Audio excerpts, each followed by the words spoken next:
kwa sababu ndio itakusaidia wewe. Kuna watu walichukua 500 na wakahepa. Hasara ni yako, wewe jipange, kwa sababu saa hizi ungekuwa unachukua 50,000, lakini kwa sababu ulihepa na 500, sasa unahangaika na 500. Tumieni akili bwana, ama namna gani? Lakini hata hiyo 500 ulihepa naye, hakuna mtu atakufuata. Wewe relax tu, utajipanga. Baadaye ukijipanga vizuri, ukuje uchukue 1,000, alafu utaongeza ulipe uchukue 2,000. Namna hiyo. Nyinyi si leo mtapata 25,000? Si baada ya wiki moja ama mwezi moja ama miezi miwili, kulingana na ile taratibu, mtapata hiyo ingine 25,000? Munataka kujua vile munaweza kupata 50,000 ingine na 1,100 na 1,150? Sikizeni kwa makini. Sikizeni kwa makini. Tuko na facility inaitwa bridge facility kwa Hustler Fund. Ukienda pale *254# uende pale kwa bridge facility. Pale sasa tuko na watu tayari wanafika karibu watu 1,000,000. Ukienda kwa hiyo facility unaweza kuchukua mkopo wa hadi shilingi 150. Unaweza kuchukua without security. Security yako ni ile credit behavior yako, and you can get that money and you can grow your business.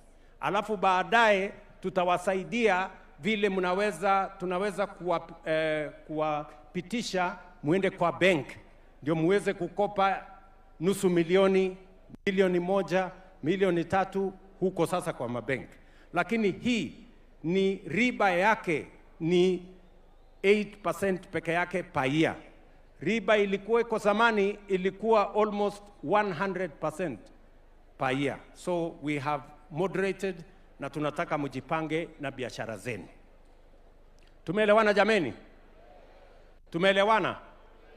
Vijana, nataka mnisikize vizuri. Mbali na hii mpango yetu, we made a deliberate plan, and I want to talk to you as the young people of Kenya. Unajua kuna wanasiasa wanaambia vijana ati mjipange, mchukue kura ndio muwapigie kura,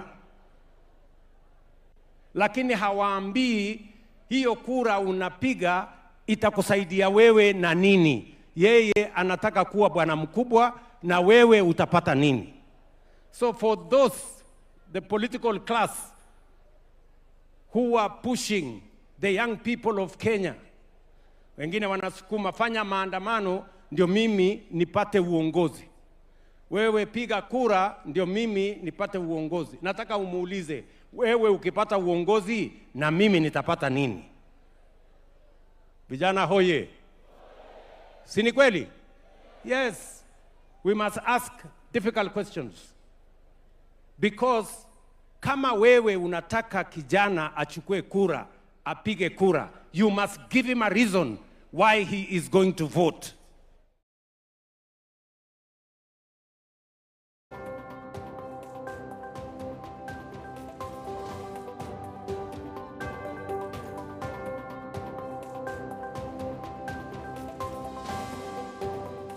All right, that is the head of state, Dr. William Samoei Ruto. He was actually launching the Nyota project some few minutes ago, and that was, the earlier speech that he gave during the launch. Of course, some of the things that he has highlighted is that they're going to be training 600,000 young men and women, including the disabled, single mothers, and of course, including everybody in between, training them to assess the government procurement opportunities at the county and the national level, so that they can be part of the ecosystem of the Republic of Kenya. And of course, the head of state actually says at least several thousand entrepreneurs are expected to benefit from the initial phase, receiving grants up to 50,000 Kenya shillings each to start or grow their businesses. And of course, the head of state continued to say in his speech during the launch of the Nyota project that no ordinary person should be punished for them not being in position to service their loans. They should be given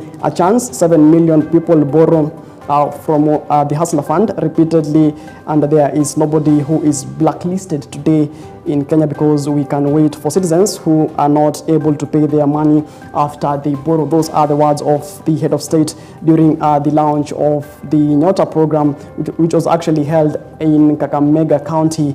That is some few minutes ago, actually. Of course, the head of state actually continued to say that today they have removed 7 million Kenyans from CRBs. They say that they have moved 7 million people who are in CRB.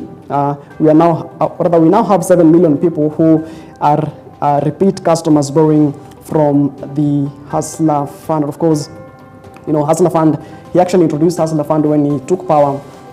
Immediately before when he took power, actually, that was back then in 2022. And of course, that the Nyota program was actually being launched today in Kakamega. Of course, we shall be giving you that subsequent story in our subsequent bulletins right here on EBN television. Of course, during the day at 4 p.m., 7 p.m., of course, 9 p.m. My name is Macharia. Good afternoon, and many thanks for joining us. And of course, many thanks for entrusting EBN TV. We keep you up to speed, those making headlines from across our 47 counties, and of course, across our borders as far as news is concerned. This is EBN News at 1. We're live across our social media platform, that is on Facebook, and you can also send us your feedback through our SMS line, that is 23059. Now, EBN News at 1 starts now. And Principal Secretary in the State Department for Immigration and Citizen Service, Dr. Bello Kipsang, has issued a stern warning to public officers against the collection of cash or any form of manual payments for government services. Speaking in Narok at the Macharia University during a meeting with the National Government Administration officers, that is Ngao, Dr. Kipsang emphasized that the government had fully transitioned to a digital payment system and all transactions must now be processed through the e-citizen platform. He cautioned that any officer found collecting payments outside the approved digital system would face legal action, noting that this shift is part of the government's broader strategy to enhance transparency and curb corruption. One of the reasons why we migrated our services to a digital system was exactly to avoid some of these consequential effects or people not remitting resources. And I don't understand why a Kenyan would go and pay money, yet we have said very clearly that all payments are done in a digital way through 22222. So anybody purporting to pay monies for any service that is offered by government now is being frauded. And I ask Kenyans not to fall into those traps, because there are no services where we go pay money in cash. All our services now are paid through 22222 in the e-citizen system. And any of our officers who will be found to be involved in any fraudulent activities, then they will be dealt with as individuals, because that will be a criminal offense, and they will go through the criminal justice system, and they will be dealt with in that particular way. So that's what I can say about anybody who would want to be involved in anything that is not within the law, then they will be dealt with within the framework of our law. There will always be cases of individuals doing one thing or the other. That is why in government we have a disciplinary process and a disciplinary framework. Those which fall through administrative disciplinary process will go through that. Those who graduate to be criminal, then they will be dealt with within the criminal, our criminal and the law as is required. All right, of course, that e-citizen, platform is actually taking effect. If just in case you visited, national institutions, you are supposed to pay through the e-citizens. They have gone cashless in order, they want to curb corruption cases in public offices. All right. Moving on, the Political Parties Liaison Committee, that is PPLC, has called for an urgent review of the formula used to allocate the political parties fund, that is PPF, terming the current system as unfair and biased against smaller parties. Speaking during the committee's national elections held at Lake Naivasha Resort, newly re-elected PPLC chairperson Ivan Misati of the Progressive Party of Kenya said the present funding model makes it difficult for small and emerging parties to operate effectively across the country. Misati, who secured a second term in an election supervised by the Independent Electoral and Boundaries Commission, that is the IBC, emphasized that the new PPLC leadership would prioritize reforms to ensure equitable distribution of funds. He added that delays in disbursement from the National Treasury had further constrained party activities, warning that many smaller outfits were struggling to remain functional. It's a victory not for myself as Evans Misati. It's a victory for every single member of the committee of the Political Parties Liaison Committee who represent the 90 registered political parties in our country, Kenya. And we carried our elections in a very peaceful way, which we want to be emulated by the Kenyans when they'll be conducting the forthcoming by-elections. As PPLC, it's an institution that we want to strengthen because our main mandate is to ensure that our key stakeholders, which is IPC, the election management body, and the registrar of political parties, we work together to ensure that we have a free, fair electoral processes in Kenya. The second thing, I want to embrace digital transformation in our voting processes. As a key stakeholder, we'll engage the IPC to ensure that we are able to embrace that as we move forward for accountability purposes. The new team, I've been elected with another 16 members. My vice chairperson is here, and the other 16 members. And our main goal this time, we are going to ensure that we work towards ensuring that we have electoral reforms, so that we can have the PPF, Political Parties Fund, the distribution formula to be worked so that we ensure that the 0.3% that is supposed to come to the political parties is attained, and then the formula is given so that all the registered political parties can be able to have resources to run offices. You have been having challenges of maintaining 24 offices across the country for all the political parties, but we are engaging the registrar of political parties so that we can see, one, we are looking to amend that bill, because my appeal to Kenyans, particularly the Gen Zs, is like they had a very big fight on issues of they have been left behind in the past. My message is very clear. There is nothing they can change without having being as voters. So it's upon them. I know Kenyans like doing things the last minute, but they have created a long perception. So nobody will take the Gen Zs serious anymore until we see that they are registering as voters, because the turnout has been very, very poor across the country. We have political parties. We are going to work with IPC to ensure that the members who are members of these political parties who are here will be encouraged. All right, now away from that, residents of Oljoro constituency, that is in Nyandarua County, have expressed their joy following the official launch of the government's affordable housing project in Oljoro town. Now, the ambitious project, which will feature 487 housing units, is expected to be completed within 2 years and is part of the government's ongoing efforts to provide decent and affordable housing to Kenyans across the country. The project had previously faced delays due to the disagreements over the choice of construction site. However, after a series of public participation meetings, stakeholders reached a consensus to have the houses built on a section of land belonging to the Oljoro police station. Residents hailed the government for the initiative, saying it will not only address the housing shortage in the area, but also create employment opportunities for the local youth during the construction phase.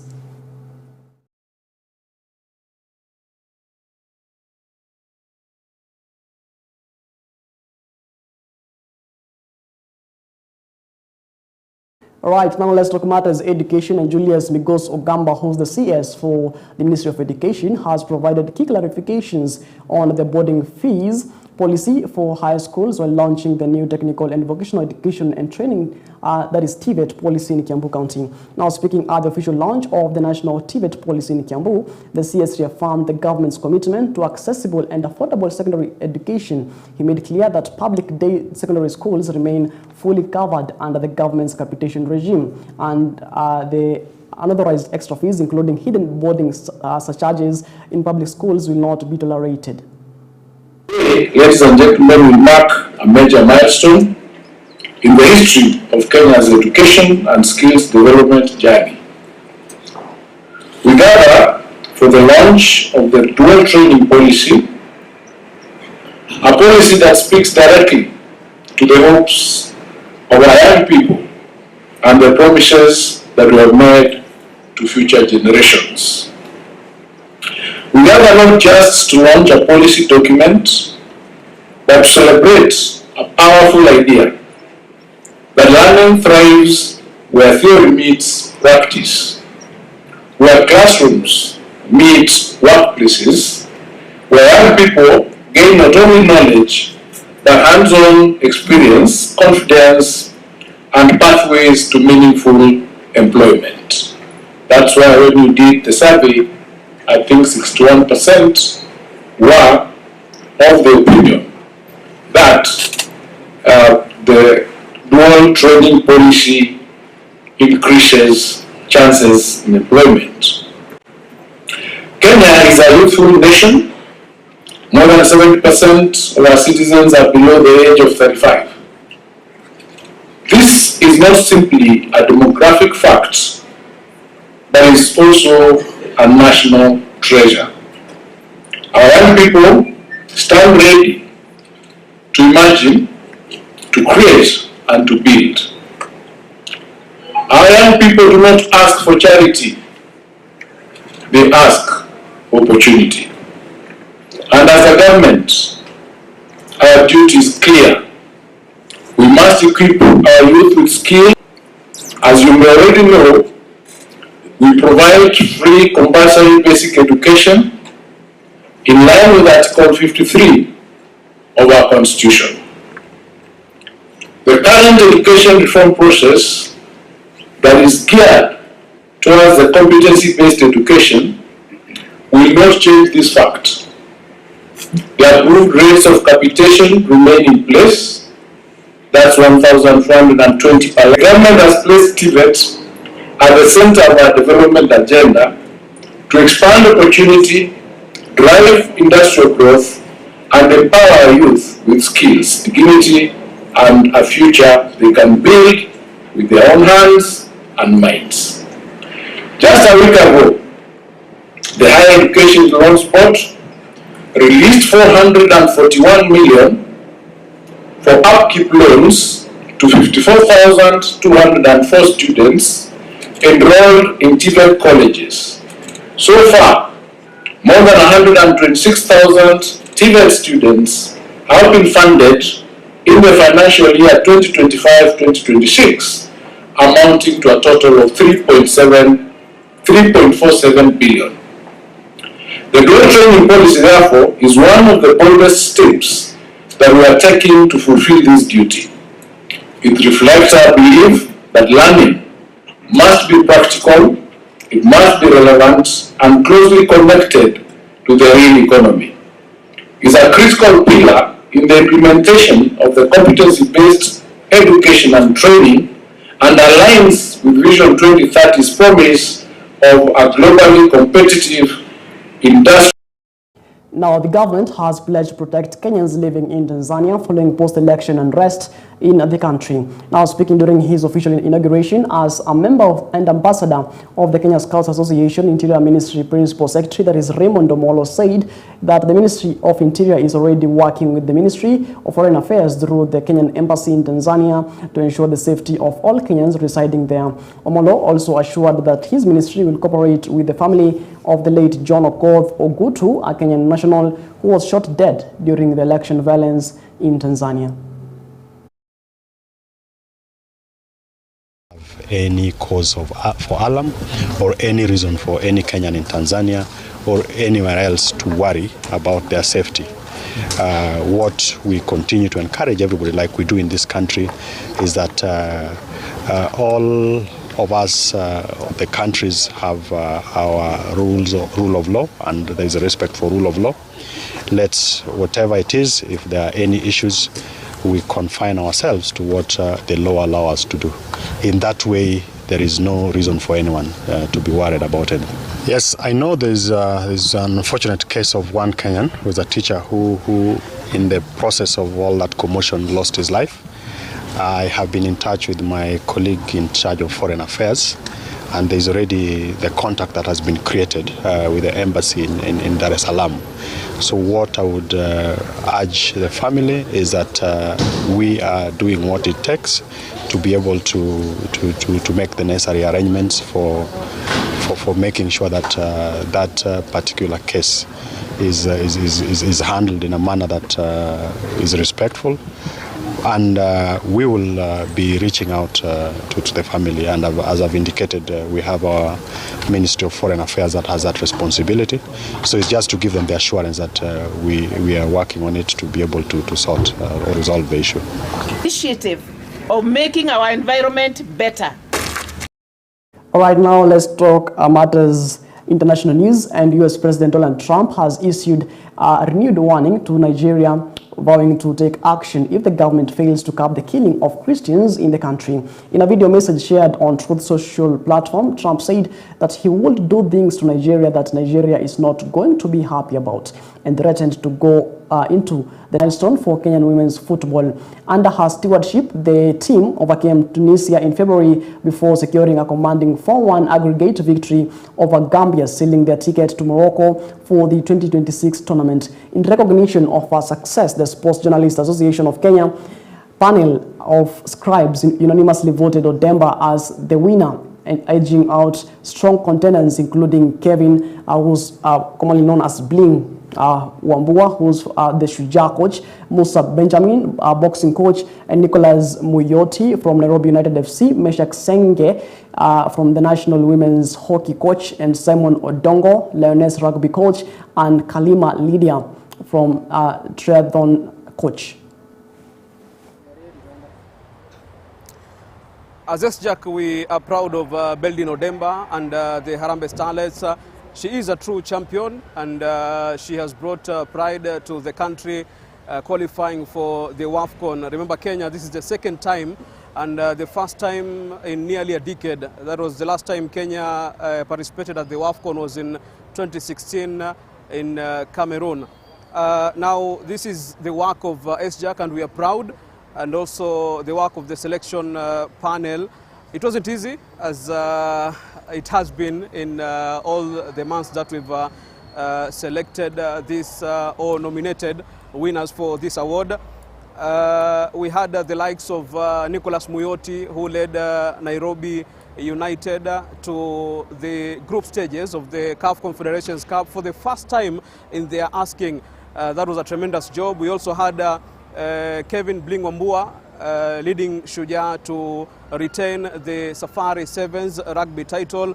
We had the likes of people like Mesha Senge, who also led the national women hockey team to success in the African Championship. We also had the boxing team, Hit Squad, which did well under the tutelage of Benjamin Musa. First of all, thank you so much, SJAC and Betika Sports House, for this award. This award means a lot, especially to the women football. I dedicate the qualifier to Kenyans as a whole. It has been 10 long years since we last qualified. This is our second time qualifying, and Kenyans were truly behind us. I dedicate the trophy to the girls that were in the team that played, the Harambee Starlets, as well as my technical team. They all did a good job to ensure that we are here today and that we are ready to play in the WAFCON in 2026. I want to say that so far so good. We have a FIFA window in late this month, early October, And the federation has already ensured that we have gotten a good friendly for that.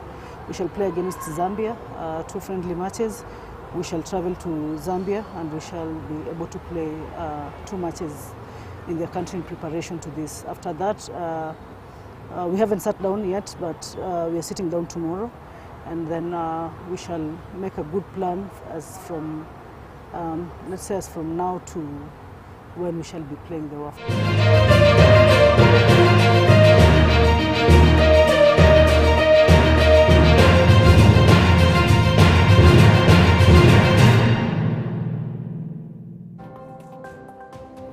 All right, we're now up to speed. Those making headlines from across our 47 counties, and of course across our borders, and as well as in the world of sports. Many thanks for keeping me company until this particular minute. It is exactly 28 minutes past the top of the hour. But remember to catch up with the subsequent bulletins later on in the day at 4 p.m. with Sami Morunga, 7 p.m. with Sami Morunga and Rosenbull, and of course 9 p.m. with George Kaisi. Martin Macharia is my name. Do have yourself a lovely day. Enjoy the rest of your viewing, and as always, let's meet again when God says we do.